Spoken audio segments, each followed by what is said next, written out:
शुभ दीपावली। दीपावली दो शब्दों से मिलकर बना हुआ है। दीप अर्थात दीपक, रोशनी, आवली अर्थात श्रृंखला।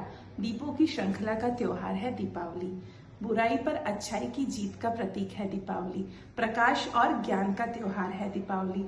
अंधकार पर प्रकाश की जीत का त्योहार है दीपावली। यह त्योहार हमें सत्य, नैतिकता और सच्चाई के मार्ग पर चलने का संदेश देता है। यह त्योहार अंधकार से प्रकाश की ओर ले जाने का संदेश देता है। ज्ञान की दिशा में आगे बढ़ने का संदेश भी हमें यही त्योहार देता है। इस त्योहार का महत्व इसीलिए भी है क्योंकि यह परिवार और मित्रजनों के साथ मिलकर मनाया जाता है।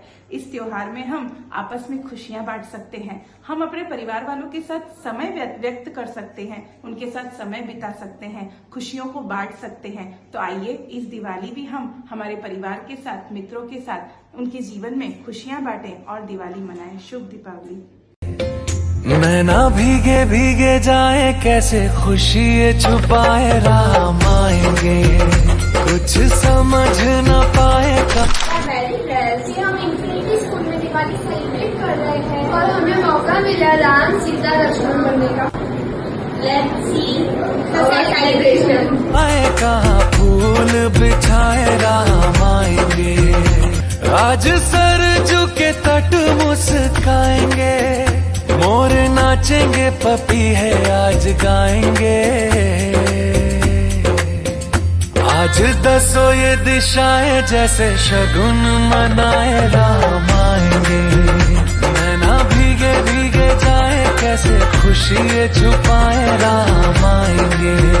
कभी ढोल बजाए, कभी द्वार सजाए, राम आएंगे। खुशियाँ बांट लो हर पल, हो हर जीवन उज्ज्वल, ज्योति से जलती ज्योति है। मुस्कानों की मिठाइयाँ, हंसती हवाइयाँ, देखो जहाँ भी अपना लगे। अब तो मिटाए नफरतें, रहे मोहब्बतें, के राम जी की ब्लेसिंग से आई है फिर से हैप्पी वाली फीलिंग लेके दिवाली। आई है फिर से हैप्पी वाली फीलिंग लेके दिवाली।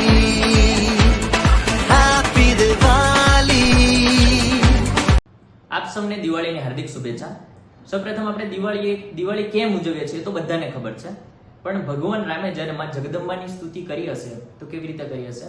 જોતે પ્રળંબા જગદંબા યાદ અંબા ઈશ્વરી, જગદમ પ્રળંબા તેજ તંબા તું ખરી, होते हाकम बजे डाकम ब्रह्मणी, जगमाई परचो दीठ यावड़ रास यावड़ रमणी, मां रास यावड़ रमणी।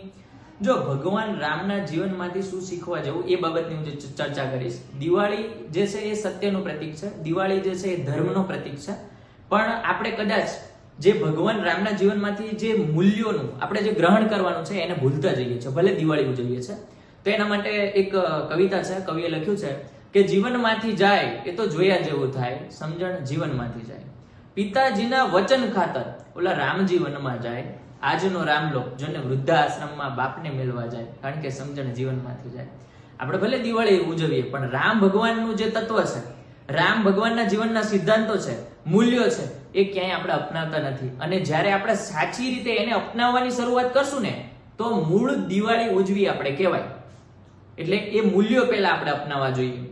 14 વર્ષનું રાજ મેલ્યું બોલો ભરત કેમ ભૂલાય, 5 વર્ષનો પ્રધાન આજે જાલ્યો રે ના જીલાય, સમજણ જીવનમાંથી જાય, સમજણ જીવનમાંથી જાય। મંદિરિયામાં બેઠા બેઠા ઓલા પ્રભુજી મુજાય, ભાવ વિનાના ભક્તો આવીને દસ્યુ ફેંકતા જાય, કારણ કે સમજણ જીવનમાંથી જાય। ભાઈ કેવો હોવો જોઈએ, જે એના ભાઈ માટે 14 વર્ષનો રાજ મળ્યો ને એનો ત્યાગ કરી દે। અત્યારે આપણે જોઈએ તો ભાઈ ભાઈમાં ડખા છે, નાની નાની બાબતોમાં ભાઈ લડે છે। એટલે પહેલા તો સાચી દિવાળી એ જ કહેવાય, આપણે ભગવાન રામના જીવનમાંથી જે મૂલ્યો છે, સિદ્ધાંતો છે, આદર્શો એનો સ્વીકાર કરીએ અને એની શરૂઆત હવે આપણે કરીએ। सर्वे विद्यार्थिनां शुभ दीपावल्यां। भारते बहवः उत्सवाः सन्ति, परन्तु भारतदेशे सर्वेषु उत्सवेषु दीपावली महान् उत्सवं वर्तते।